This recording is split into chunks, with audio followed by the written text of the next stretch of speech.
Well, welcome everyone to Serving in Business. This is your host, Steve Ramona, and I am so pumped and excited to have this next guest. His name is Brandon Drake, and he is a business development consultant for the health and wellness field. And you've listened to my podcast. I was an owner of health clubs in the past, and I know nutrition and wellness is so important nowadays. I'm excited to have Brandon, as I said before. Brandon, welcome to the podcast. I'm actually really excited. This is my first time being on a podcast. I've done a lot of different presentations, and this is just a different animal. But I look forward to, talking with you and just talking about what I do and talking about how we could possibly be of service. So this is exciting. Fantastic. You're going to be fantastic because I've talked to you before. And with that being said, we've talked about your background. I want to dive into that because it's so interesting to me. You've done so many great things. Let's get into that, Brandon. Yeah, so my background, it's definitely a varied background. But it started off with me being in a career that I wasn't fully happy with because I didn't feel like I was making, enough changes to really mean something to me. Like we're in this world for only so long or whatnot, and I just wanted to do something where I was making somewhat of a difference in some capacity. And being in computers and doing a lot of programming, we just wasn't doing it for me. So essentially, I basically quit my job. I went to holistic nutrition and culinary arts school, and I learned how to cook for people based on their health conditions. That's something that really resonated with me, and that's something that I felt that I could make a positive change in people's lives or whatnot. Also, too, it was a fun experience because every day we got to cook and cook based on case studies, like cooking with people for pre-diabetes or heart attack or autoimmune issues or food allergies, and making foods that not only are healing and therapeutic, but also tasteful as well. And so that was the challenge in itself, but it was like a really great experience. And I did that, and I actually got a job offer in technology again. I went back to that because they showed me an offer that I couldn't resist. And then I got laid off, and it was fine. Like the founder of the company said, "Hey, Brandon, you did a great job, but it's just the nature of the business where we're a startup company. That's just what happens, and that's okay." I pivoted, I made a change, and what happened is, a couple of days later, one of my past clients that I used to cook for, she was a nutritionist. I asked her, "Do you know anybody in the industry that will allow me to do business development and sales for them so I could help their businesses grow?" Because a lot of practitioners, they don't really like doing all the sales and marketing. They really want to focus on their clientele, And she basically told me, "Brandon, it's funny that you contacted me because I actually need somebody to work in business development and help grow my respective practice or whatnot." So I got back into the health industry now with even more skills that I've had from my past experience to allow me to be more valuable to what I'm doing today. So it's actually really great. It came full circle, Yeah, no, and it's interesting you say nutrition and sales. Yeah. That's not like peanut butter and jelly. That is not a combination because you're right. Knowing nutritionalists are not very good at sales and business because they want to help people. And I love that you do that. And audience, reach out to Brandon. His information is going to be in the show notes and learn about that because that's a unique quality that you have. What's the name of your company and tell me what you do and what they do? Yeah, so the name of the practice, this one is called Radiant Heart. And so what they do, like if I were to sum it up, they really teach people how to retrain their gut, brain, metabolism, and nervous system in a way that's sustainable and personalized in order to really achieve that long-term health success. That's really the overall goal. And, Christine, who's the founder, she does really good work. And like I said, I used to cook for her because the only thing I got on her is she doesn't know how to cook, but everything else, she knows all the lifestyle nutrition concepts or whatnot. But I really know her and what she's all about. So it's easy for me to promote and grow her business and identify who the right people are, because she does work with businesses and she works with individuals. She does either group online coaching, one-on-one coaching, or she works with businesses who really care about the health and well-being of their employees, because we're able to give customized workshops and interactive presentations that really contribute to workplace wellness. So it's not just individuals, but it's businesses who really do care about the health of their employees. So that's essentially high level what we do. Like, please ask away. Like I don't. Oh, and here's the thing. Through networking, so me and you, we do a lot of networking, right? Yep. We meet a lot of really interesting people. So I thought in my mind that, hey, Radiant Heart is what I'm going to be 100% focused on. I love what I'm doing. I love what they're doing and helping clients overcome their health challenges. I actually got connected with a lady of a company, a health tech company called Lab Smarts, just to do networking. You know, she could be a potential strategic partner.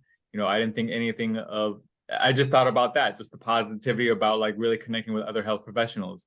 After I got to know her business, and before I go into that, her business is basically she develops software that does blood work analysis that interprets your health status based on your unique characteristics. So essentially, she takes into consideration your age, your gender, ethnicity, pregnancy, by trimester, menopausal status, and many other factors to actually interpret your true health status based on your blood work.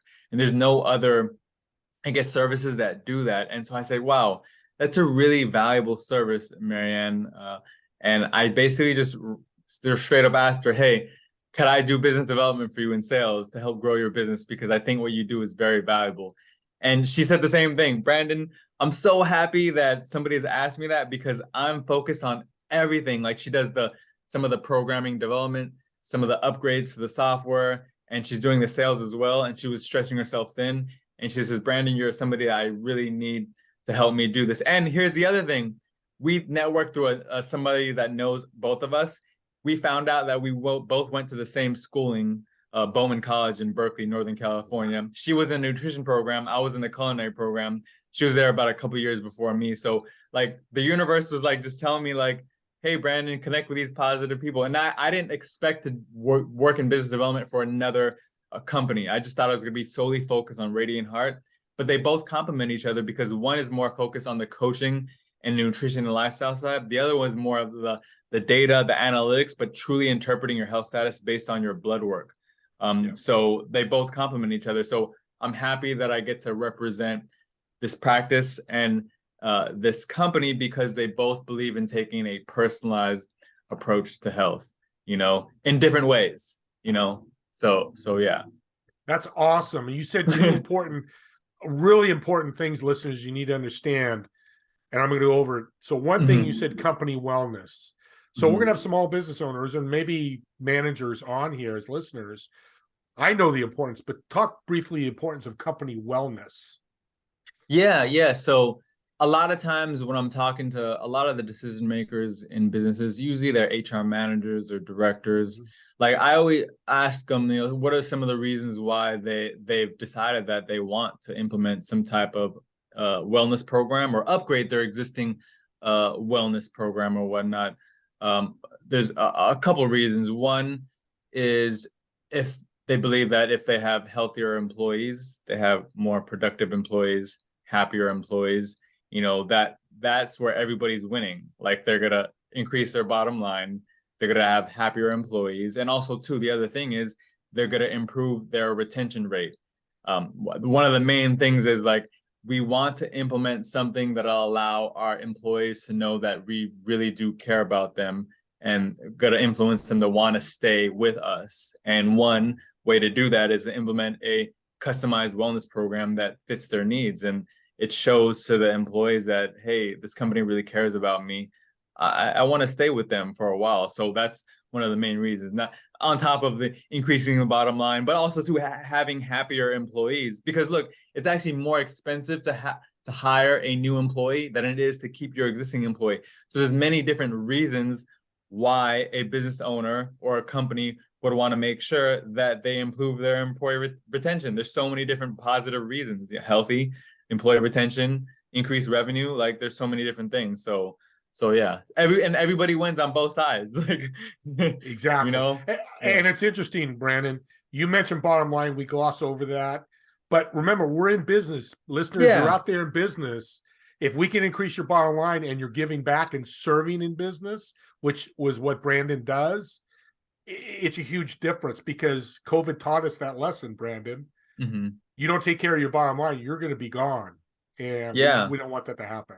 And then the other thing is, people are going to talk about how well you're treating your employees, and that message is going to spread to whoever, and they're going to look at your company in even a more positive light.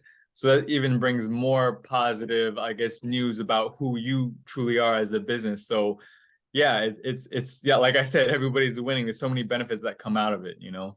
Yeah, and that's so right. And thinking of it a win-win. The other point you made was Marianne, you were saying was stretched thin. Mm-hmm. And audience listeners, you're out there. This happens to a lot of them. I'm an owner of Info. We get stretched thin, and we try to do too much. Great Mm-hmm. point, Brandon. And you listen out there, reach out or have people in your staff, like Brandon did, reached out and said, "Hey, let me help you with this, so you could take stuff off your plate." Brandon, kudos to you. That's huge. And what's Brandon done? He's built an income opportunity for himself too. Again, another win-win. Brandon, I know you're very personal development. I've talked to you many times. Yeah. I'm sure you got a favorite book or two that you want to mention to the audience that you loved and why. Yeah, let's see. Man, I'm trying to remember this book. It's called currently I'm always reading different business development or a lot of nutrition books or whatnot. Oh, okay, here's one that actually really made a difference for me. Uh it's called Circadian Code by Sachin Panda. It basically talks about all the details, all the health benefits associated with making sure you sleep consistently on a daily basis, because when you're getting good sleep, your body is recovering and repairing itself as you're sleeping, so that when you wake up the next day, you're fully energized to do all the things that you love doing. And I have to admit, about 8 or 9 months ago, I was actually going to bed consistently anywhere between 4 to 5 in the morning. Yes, 4 to 5 in the morning. And I changed that after I watched the YouTube TEDx by Sachin Panda, and then I found out that he has a book. I went crazy and I read the book, and then I totally slowly changed my sleeping pattern from going to bed at 4 a.m., 5 a.m. to actually now waking up at 4 a.m. or 5 a.m. So I totally did. It's literally a 180-degree, change or whatnot. And after doing that and just creating like a consistent schedule, I've become a lot more efficient in terms of running my business and working for the practices and the company that I really love working for, and connecting with other people. I could just do so much more because I'm very energized and ready to go, like, for the day. I already like what I'm doing, but now that I'm like refining my energy, it's even easier to do what I do, and have the energy to do it. So I have to say, Sachin Panda, thank you for that, and reading the book Circadian Code to just increase your performance and experiencing all the benefits with getting consistent sleep on a daily basis. So yeah. I'm glad you brought it up, because when we talk about health and wellness, that's a big component that people kind of put aside. Oh, I've got a business. I got to run. I've got to work these hours. I got things to do. Well, you're really hurting yourself. And I want to delve into sleep a little bit, because I did the same thing. Now I go to bed earlier. Did it for about 2 years now, and get up at 5 like you do. I'm so much more productive. Yeah, yeah. You get more hours, but you're more productive hours. But give me some people you've talked to about sleep, that you've helped with sleep, and what were some of the results when you had them Yeah. change? Yeah, so one of the benefits that I've seen other people experience is, there are some people have cravings for certain types of foods. The common ones are refined carbohydrates and sugar.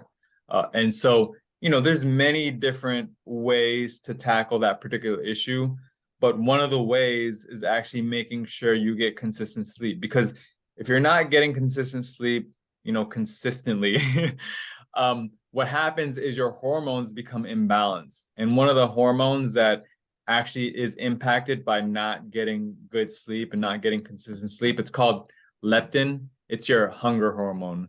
So essentially, when you're consistently not getting good sleep, your leptin is going to, I believe your leptin hormone is going to decrease. That basically means that your brain is not getting the message that you're hungry.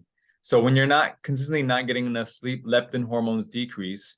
And when you wake up, you're not going to be satisfied, you're not going to be satiated, and therefore you're going to want to eat more food. And it happens to be that you're going to want to be craving more food. And to be correct, leptin is your satiation hormone. Ghrelin is your hunger hormone. I wanted to refine that. But leptin is basically saying that it's low, and therefore you're not being satisfied. So therefore you're gonna still be hungry, and you're gonna still want to eat food. And it happens to be that you're gonna crave a lot of those unhealthier foods, a lot of the convenient foods, a lot of the sugar-laden foods, a lot of the foods that are refined carbohydrates, a lot of the foods that lack fiber. And because it lacks fiber, you're never going to be satiated and going to continue to eat. So that's like one of the many different strategies that people can implement when they've actually been able to resolve some of their, I guess, addictiveness to certain types of food, specifically refined carbs and sugar, obviously. But yeah, that's something that's really helped a lot. And it's like such a simple thing to do, but a lot of people overlook it because we're so focused on exercising and cutting out calories. When that's a deprivation diet and something that you're depriving yourself in, you're not going to succeed long term. It's not sustainable. So yeah. No, that's why I love doing this show and getting guests like you. I didn't know that. Mm-hmm. I'm fantastic leptin. I knew a little bit about it, but now I've learned something, and I make sure I stay on my schedule. And listeners, that's a great tip. I'm going to expound upon yeah, because you all are working, or whether it's 8 to 5, you own a business or you manage a business. It's the same thing. We all are humans. We all need that sleep. And now he gave us a reason. Sleep, eat better. Guess what? You're going to feel better and look better.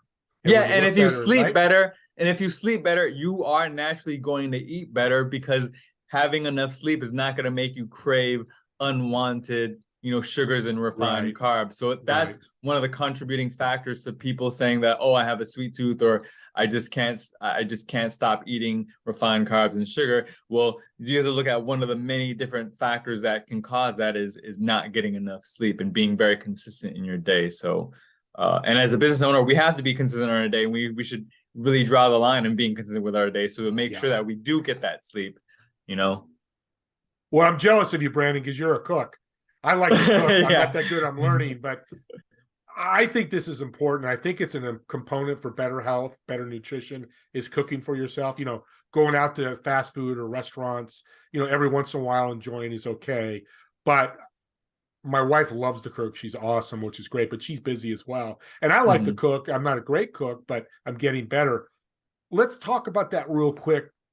The people listening, is it easy to learn how to cook? Of course, reach out to Brandon to do that, but tell me about that component. If somebody can just learn how to just cook a little bit at home, how much that would help them. Yeah, I mean, there are some people, there are a lot of people out there, on both sides of the spectrum that know how to cook and that don't know how to cook. The ones that don't, the main thing is, oh, it takes too long. I don't have the time. And, I respond by saying, smart things sometimes, like, well, if you get diabetes or a heart attack, will you have time then? Invest now so you don't have to experience those unwanted health dysfunctions, like, heart attack, stroke, prediabetes, diabetes, things that many us Westerners are experiencing. But at the same time, it's actually, to learn the basic fundamentals is really, it's really not that hard. And to make a really full meal that's satiating and fulfilling and tasty, it's not difficult at all. And it's not like you have to have like 10, 15, 20 ingredients. A lot of times I do something really quick, whatever I have in the refrigerator or whatever vegetables I see at the farmer's market, I just get, and I whip it up into something or whatever. But there's just basic cooking concepts of sauteing and roasting and adding flavor as you're adding more ingredients or whatever is going to allow you to make something tasty, healthy, and at the same time, convenient as well. And also too, here's the other thing, there are some people that say they don't have enough time. Well, here's the thing, like for me too, I'm busy, like Monday through Friday, we're both busy. We work in business and we're always hustling and grinding and doing what we need to do. But my thing is, I always set aside time either on Saturday or Sunday, go to the market, get everything that I need to make at least like 2 to 3 dishes. And sometimes if I'm lazy, I only make 2 dishes only, but I make a lot of it. So I make a lot of it during the weekend when I'm free. And then when the week comes, Monday through Friday, I already have stuff to pull from my refrigerator that I've made on Saturday and Sunday. so I don't have to reach for something that's convenient and most likely unhealthy. And that's like my way of telling people, hey, if you plan ahead, then you won't fail during the week or whatnot in terms of living that healthy lifestyle. So a lot of times you just got to dedicate that one day where you're off to go to the market and then make a whole bunch of food and then have that food ready to go Monday through Friday. There you Great go. tip. You don't have to do anything. Great tip. Everybody can do that. Thank you, Brandon. Yeah. And real quick before we close, do you have any workshops? Do you teach people cooking? Is that something that's part of your business? So people have asked me, so I have not done that yet. When I get some freed up time, I have to see if I can actually develop a program for that. But something that's close to that, but not fully cooking, is on January 17th, our functional nutrition practice called Radiant Heart. What we do is we do it's called the Radiant Lifestyle Reset. And essentially what we do is a 13-week program. We call it hybrid because hybrid means it's group coaching. At the same time, you get to interact with all the people in the group and you get to interact with our main functional nutritionist, Christine. And you get, you get one-on-one time as well with her. That's why we call it not dynamic, but hybrid, because you get group coaching, one-on-one coaching, and also too at the same time, you get a recipe book that has, I think it's about like 60 to 70 plus recipes or whatnot. And they're all simple and they're all healthy and they're all therapeutic. So like that's our way of teaching people a full-blown lifestyle. It's not just food, it's not just exercise. There's other pillars of health that we actually teach people in the particular 13-week program. And you get a care package in the beginning too. So you get all these little healthy guides and books and treats and stuff like that to get you ready for a healthier outset on life or whatnot. And yeah, essentially we're teaching people how to retrain their gut, brain, metabolism, and nervous system in a sustainable way that is long lasting. Like that's the alternative that we're doing. But down the line, yes, it's in the plans, but I'm so busy right now that it's not going to happen for a while. Well, I thank you, Brandon, and the audience. Blow up his email box. Tell me you want him to do a workshop, and we'll get him moving forward on that, because I think this would be powerful, because I know he knows what he's doing. I've seen his videos when he's cooking. He makes me very hungry when he does it. and I've tried a couple of them. They're very good. So he's a guy you want to reach out. Brandon, I want to thank you. Mm-hmm. You are just fantastic, because I know this field, health and wellness, you know your stuff. And audience, again, his information is going to be in the show notes. Email him with any questions. He'll be more than happy to answer those, or talk more about Radiant Hearts and how he can help you. People always say, if you don't have your health, what do you really have? Think about that. Well, Brandon, I always like to close with one great business tip for my audience. How has that tip helped you, and what is that? Yeah, so I have two, because I was like going on in a war within my head, like which one should I give? Which one should I give? Like I have to give both. I have to give two of them, so I'll double up on this. So one, that has worked for me because I love self-development. I love learning. I love talking to people. And the one thing that I say to myself is every day, my mantra that allows me to just really go through things that are uncomfortable in order to get better is all progress takes place out the comfort zone. Essentially, if you're not uncomfortable doing certain things, then you're not progressing. Because we, as business owners, we have to not stay comfortable all the time. We have to learn new things or find other people that's going to help us to learn those new things or whatnot. So if you're not being comfortable, then you're staying the same, you're staying stagnant. Basically, what I say is all progress takes place out the comfort zone. And the other one is don't wait until you get sick to learn how to be healthy. I mean, I think that's a tip for more than just business owners. That's just for everybody in general. Like, don't wait sick. Don't wait until you get sick to learn how to be healthy. Like I say it a couple of times because I want people to be proactive with their health so that they could actually live a long, healthy life and do the things they love doing, whether it's with their business, whether it's with their family, or if it's with both. Like, don't wait sick. I mean, don't wait sick. Don't wait until you get sick to learn how to be healthy. So I say that multiple times because it really resonates with me, and I hope it resonates with other people as well, so that they could do the things that they love doing.